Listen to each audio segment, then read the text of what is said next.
Hi, welcome to Fluketronic. Recently we got a question on one of the Native American flute groups on Facebook, and the question was there sheet music to a particular song that was posted?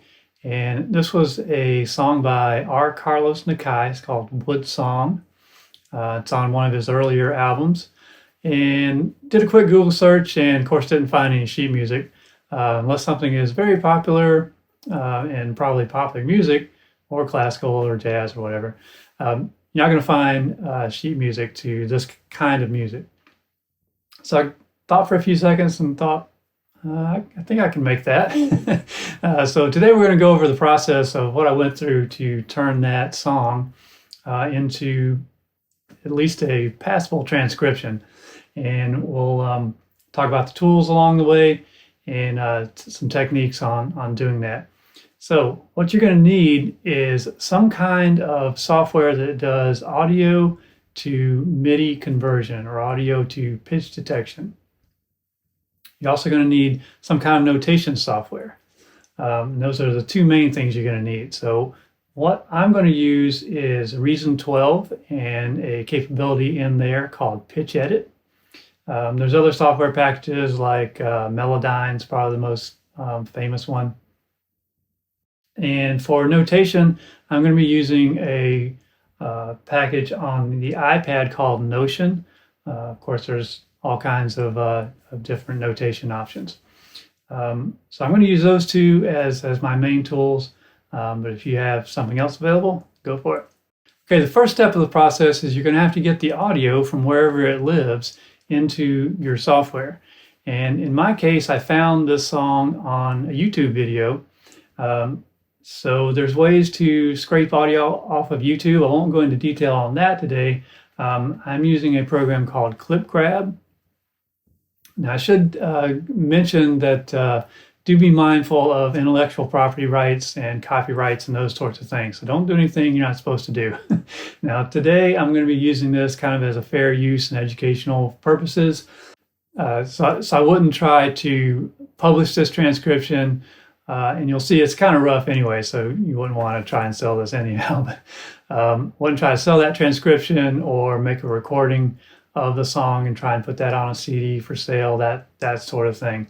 So if you're going to do those kind of things, definitely go through the hoops and get the proper licenses to do that. All right, so here you have the audio file in Reason. So I've pulled up this audio. And let's just take a listen to the first few seconds of this.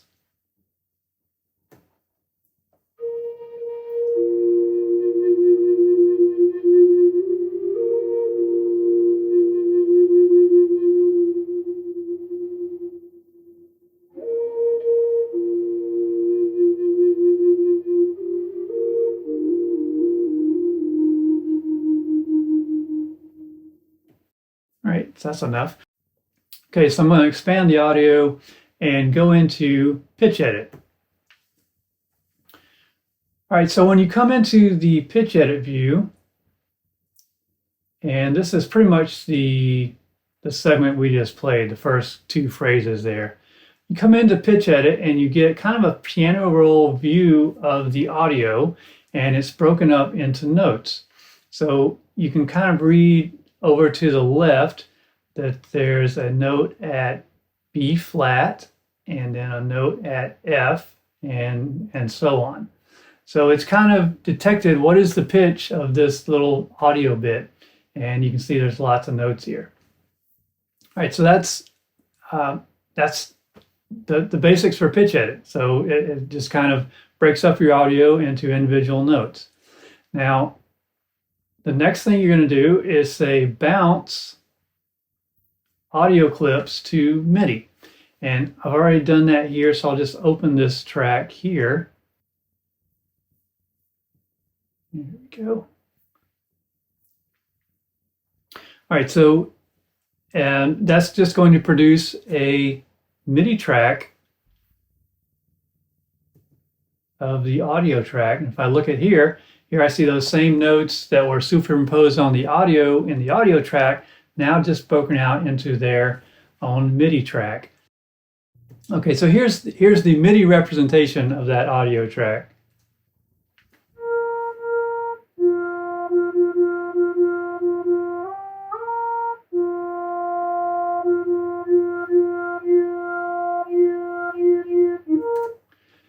Okay, so you can see there's some problems here, but I'm going to ignore those for the moment and just kind of get through the process. All right, so you've got a MIDI track now. Next step is to get that MIDI track into your notation program. So in my case, I've got to get this from Windows PC onto the iPad. So I'm not going to go into detail on that, but the basic idea is I'm going to export the MIDI file. That's just going to create a standard .mid file. In my case, I mailed it to myself and then on the iPad, opened it up. So here we go in Notion. So this has now imported that MIDI file into my notation software, and you can see a representation in standard musical notation. Like we saw before, starts with a B flat note, goes down to F, and so on. Now, as we saw in the MIDI track, this is pretty ugly. So this is not what you would call sheet music at all, really. You got all these kind of weird timings, held notes, triplets, all kinds of weird stuff to try and match the timing of that audio track onto the sheet music. Now, that's one of the downsides in a track like this, is it's not really too it's not to a steady tempo. So I just picked 90 beats per minute just as a wild guess, just to get started here. So that's part of the reason that this is so messy, is because it's not going to be to a straight tempo, and so things aren't going to line up in measures and all that kind of stuff. But we can clean this up a little bit. So if you listen back to that MIDI, you kind of hear just like what it was. It was basically picking up vibrato and some other techniques as separate notes. So that's why you see in this first line, like all those weird little F notes. It was basically picking up vibrato there. So I want to try and clean that up a little bit. So let's go back to the PC and see what we can do there. All right, so let's take that first long held note here and see what Pitch Edit is doing to it. So let's just play this again. You can see this long held F note here. Let's just play that again.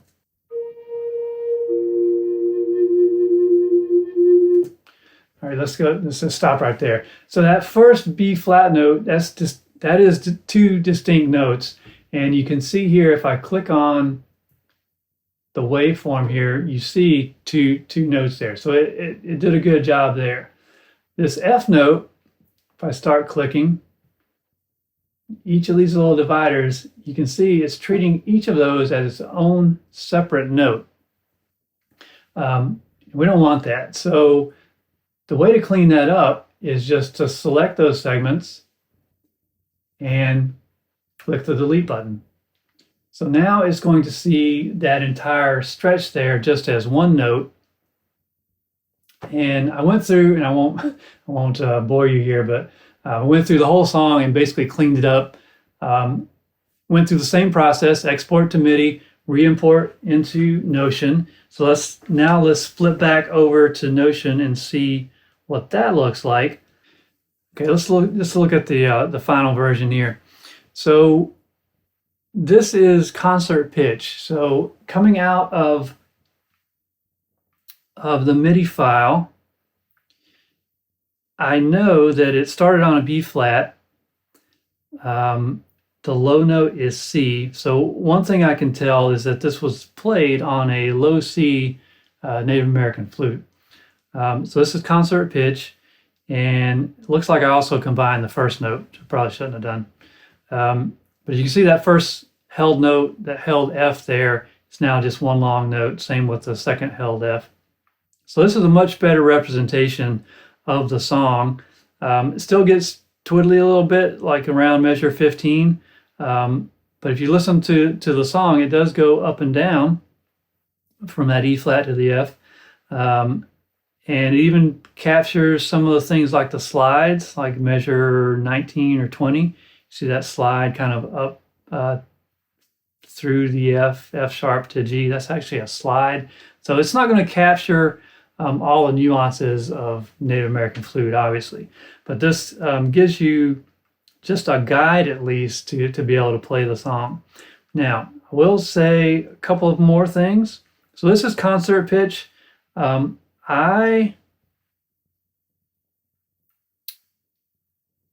This is what I call my standard notation for Native American flute. I actually transpose things so that the root note is an A. So this is like a low A Native American style flute. And I just find that easier because you can see here the key signature is key of C.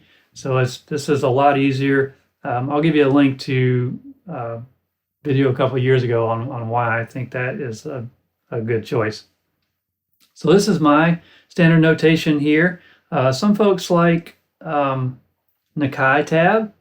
And so to get that, all you have to do is just a simple transposition so that your bottom note is F sharp, and you put it into the key signature of E major or 4 sharps. So this is Nakai tab. Some folks like that. So that's pretty much it in a nutshell. If I went over something too fast or you needed more detail on some of the pieces and parts there, just let me know. Be happy to go into more detail.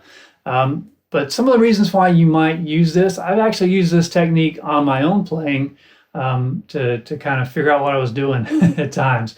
So I can play the song on the flute, record it into the DAW, and then go through this process. Well, what was I playing here?